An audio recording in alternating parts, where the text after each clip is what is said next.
Okay, video blog check everybody. Azrael here. I'm doing a quick vlog kasi gusto ko i-document to kasi tomorrow, April 8 sa atin Philippines time, no?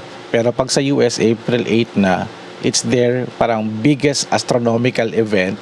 It's the total solar eclipse na mangyayari sa US, Canada, and also sa Mexico. Yung tatlong countries na makaka-experience ng total solar eclipse means that magbablock yung sky nila at around parang 2 p.m.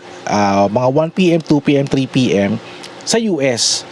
At that time, April 8 sa US, sa Pilipinas, April 9. Habang nangyayari yung total solar eclipse ng 2 p.m. sa US, ang Pilipinas ng April 9 is nasa 2 o'clock in the morning or 1 a.m. in the morning.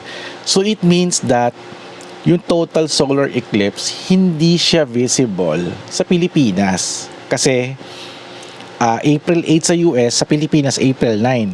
So yung time nila during daytime, sa Pilipinas gabi or madaling araw. So in terms na nangyayari yung event, kasi yung sister ko nasa US, nasa Chicago siya, yung total eclipse nila dun sa area nila nasa 2 p.m.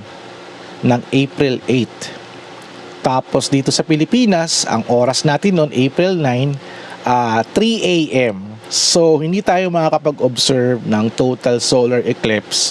Actually, nakakatawa nga maraming mga fake news na lumalabas sa Facebook. Nakakabuwisit, no? Parang nagkakalat sila ng wrong information na meron daw total eclipse sa Pilipinas ng April 8. So, kung saan na hindi naman mangyayari dahil sa US time, pag April 8 sa Pilipinas, sa US, April 7 pa lang. So it means that hindi talaga kita yung eclipse kasi ang tama niya sa dagat away from the Philippines, papunta siya sa US to Canada. Meron ako nakitang video provided ni timeanddate.com, and ang ganda ng video niya yan, pinakita yung eclipse shadow path na talagang galing siya ron sa dagat at papunta ron sa US. So makikita mo yung pwesto ng Pilipinas is gabi. So hindi talaga kita yung total solar. Kahit umasa ka ng partial, wala talaga. Pero sa mga hindi pa nakakaalam, I'm a big astronomy fan. At meron akong blog website. Yung blog ko, I document a lot of astronomical events. Partial solar eclipse, lunar eclipse, kahit yung pagtakip ng planet Venus dun sa Sun, at marami pang iba pa. I document that dun sa aking blog website, and also naglalagay na rin ako ng content dito sa YouTube. I want to create this awareness sa lahat na walang total solar eclipse na mangyayari this April 9 sa Pilipinas.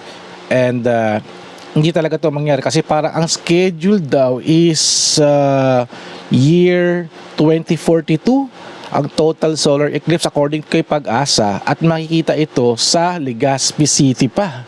So mag-aantay pa tayo ng another 20 plus years to experience that. At ilang taon na ako noon, 40, so mga 60 plus years old na ako noon. At sana buhay pa ako, no? Sana buhay pa tayo lahat para ma-experience natin yung total solar eclipse. Mag-schedule talaga ako doon. Pupunta talaga ako ng Legazpi City in the next 20 years. Sana itong video na to, no, ma-unearth pa natin, no, when it comes na dumating na yung date na yun, no? Kasi parang yung news dati about the 2024 total solar eclipse is nabalita pa sa dyaryo way back 1979, at least sa US yata yun. So it's a very big astronomical event. Doon sa nagkakalat ng mga Facebook, huwag kayong maniniwala sa Facebook post about total solar eclipse. Pumunta kayo sa mga legit na mga news agencies like ABS-CBN, GMA, Pag-asa, One News, etc. To get a very reliable source about total solar eclipse. Para nagsabi na rin si Pag-asa na huwag naniwala rin sa mga hoax na 3 araw daw na walang araw, parang katapusan na raw ng mundo. Ewan ko sino yung mga kulto-kulto na yan na nagpapauso niyan, pero walang kayong maniniwala. So I'm adding an information about the total solar eclipse. Wala sa Pilipinas, but kung gusto mo lumabas, mag-observe ka, yung makikita mo lang yung buwan. What I'm going to do is I will try to go out at around 2 a.m. to document the moon. Mag-document na lang ako ng buwan. At least yung buwan makikita natin kung ano yung position niya. Let's observe the moon just in case na may makita tayong something na malay mo may counting changes of color or anything, no? So sa US, yung sister ko around 2 p.m. siya kasi nag-compute ako ng conversion 2 p.m. sa US. So dito 3 a.m. na. So siguro mga 2 a.m. to 3 a.m. I will try to observe the moon. Hanapin ko sana clear skies, hindi siya cloudy, no, para makapag-document natin. I'll be using my Nikon camera with 55 to 200 millimeter lens. Ito yung gagamitin ko for shooting the moon na. Also, I have the Huawei, but syempre, I want to capture yung mismong from the camera kasi makakapag-manual tayo. The Huawei P30, it's very, sabi yung phone ko na Huawei, it's very automatic So, ayun lang naman. Pinakita ko sa inyo yung video ni timeanddate.com na makita nyo na yung shadow ng moon blocking the sun is not visible in the Philippines. So naglagay lang ako dito. So asa na lang tayo ng ibang astronomical event. Malay mo magkaroon ulit ng mga panibagong meteor showers, for example. Also may isang event yung alignment ng planet. Hindi ko maalala kung kailan, but I'll make another video about it. Basta search nyo lang sa internet, check nyo main news na mag-a-align daw yung mga planet. Hindi ko alam kung tapos na alam ko hindi pa tatapos, mag-start pa lang ulit after this total solar eclipse. Alright, so yun lang naman, nag-video lang ako to document this big event. At sa mga nasa US dyan, if you're watching this video, nasa US kayo, document your experience. Post it online, post it in Facebook. Kung maaari, post a link sa comment para at least makita natin yung experience niyo. Alright?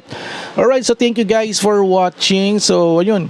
Don't forget to subscribe, like, and comment. And I'll see you guys at the next video vlog adventure. I'm vlogging this using the Xiaomi 13T with a DT microphone. Ayan, naka-mirror pa. Ayusin po nito mamaya.